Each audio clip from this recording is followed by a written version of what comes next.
बोया पेड़ बबूल का तो आम कहाँ से होए। ठीक उसी प्रकार से जैसे आप कोई कर्म कर रहे हैं तो उसका फल वैसा ही आपको मिलेगा।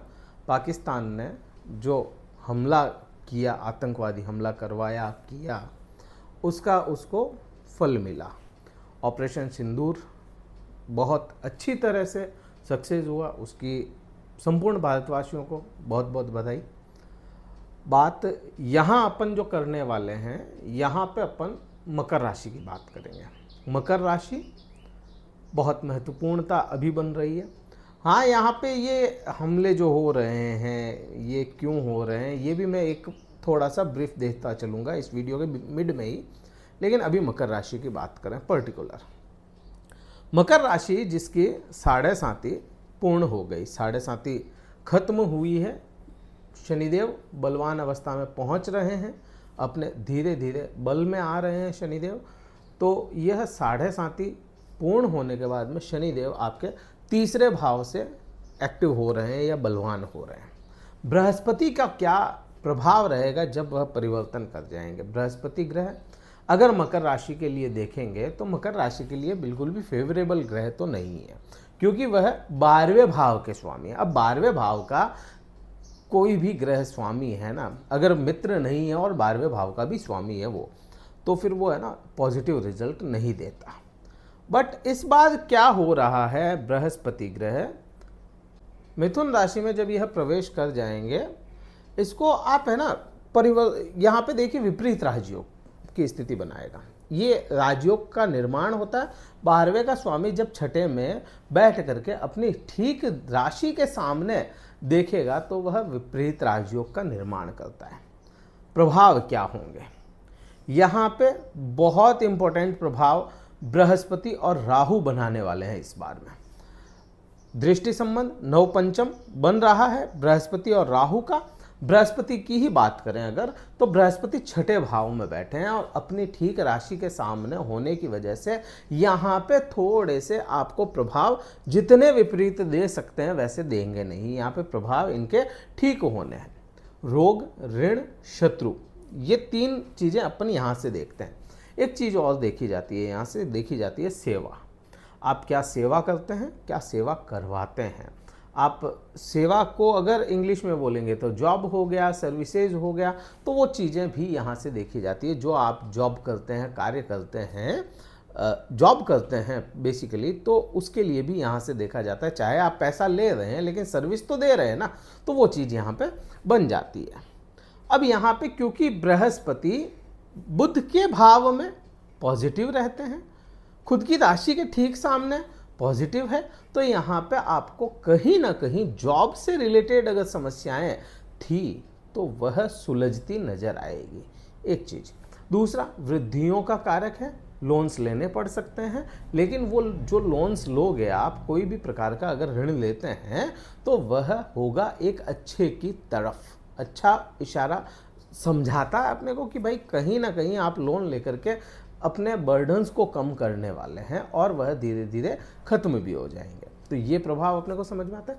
शत्रुओं की जब बात करेंगे तो यहाँ पे बृहस्पति का विशेष काम नहीं होगा, बात होगी यहाँ पे राहु की, क्योंकि राहु अपनी दृष्टि से इस भाव को भी देखेगा। तो राहु यहाँ पे आपके शत्रुओं पे आपकी विजय स्थापित करने का कार्य करता है। तो ये प्रभाव अपने को देखने को मिलेगा। फिर अपन देखें राहु, देखिए राहु, केतु, बृहस्पति, ये तीन ग्रह ऐसे हैं जिनकी दृष्टियां एस्पेक्ट एक समान है। प्रभाव अलग होते हैं क्योंकि ग्रह अलग है तो इनके प्रभाव भी अलग है, लेकिन दृष्टियां एक जैसी है। अब ये जो यहाँ से पांचवी दृष्टि डालेंगे बृहस्पति ग्रह, बृहस्पति की जो पांचवी दृष्टि होगी वह चली जाएगी आपके कर्म क्षेत्र पे, 10th हाउस पे। यहाँ पे ही राहु जैसा चालाक ग्रह देख रहा है। अब यहाँ पे देखें कि भाई जॉब को यहाँ पे ठीक रख रहे हैं, रोग ऋण को यहाँ पे ठीक करने की कोशिशें हो रही है। अब यहाँ पे ही इनकी दृष्टियां हो जाती है राहु की और बृहस्पति की, दोनों की। वृद्धियों का कारक कौन? बृहस्पति। और वृद्धियों को भी मल्टीप्लाई करने का कारक कौन? राहु। तो अपने को समझ में आता है कि करियर में कहीं ना कहीं स्टेबल होते हुए नजर आएंगे और स्टेबल के साथ में गेन्स भी होते हुए दिखेंगे अपने को। तो यहाँ पे ये प्रभाव अपने को दिखता है। कर्म क्षेत्र का विस्तार होना यहाँ पे तय हो जाता है आने वाले समय में। अच्छा, इनका प्रभाव कब आएगा? बृहस्पति ग्रह लगभग 1 महीने बाद में प्रभाव लाना शुरू करते हैं। तो 14 मई को यह परिवर्तन कर रहा है, 14 के बाद से इनके प्रभाव शुरू हो जाएंगे। फिर कहें कि भाई राहु ग्रह लगभग 1.25 महीना 1.5 महीने बाद में प्रभाव लाना शुरू करते हैं। अब यहाँ पे ये प्रभाव की बात है ना, इसी में मैं ठीक जोड़ता चलूँ। मंगल ग्रह अभी अपनी निम्नतम अवस्था में, नीच की अवस्था में, मतलब कर्क राशि में अभी चल रहा है मंगल ग्रह। सूर्य ग्रह अपनी उच्चतम अवस्था में। यहाँ पे मंगल को क्या माना गया? आर्मी माना गया। सूर्य को क्या माना गया? सरकार माना गया।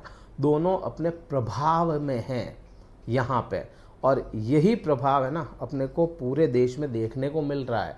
तो मान के चलें अभी यह जो स्थितियाँ बनी हुई है आज पूरे भारतवर्ष में, ये अभी चलेगी कुछ दिन और यह स्थितियाँ चलनी है। तो अपने को जैसा सरकारी गाइडलाइंस आती है ना अपने पास में, तो उसके हिसाब से अपने को चलना है। ध्यान रखें किसी भी प्रकार से, क्योंकि मंगल नीच का होया हुआ है, अपने प्रभाव में पूरा है तो प्रभाव लाएगा ही है। और मंगल पूरा सेना या लॉ एंड ऑर्डर्स को फॉलो करने वाला ग्रह है, तो लॉ एंड ऑर्डर्स को मान करके अपने को चलना है। अब यहाँ पे मैं फिर से आ जाऊँ मकर राशि पे।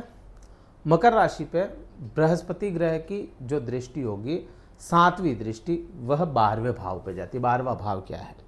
12वां भाव आप यहाँ पे न्याय का भाव कह सकते हो।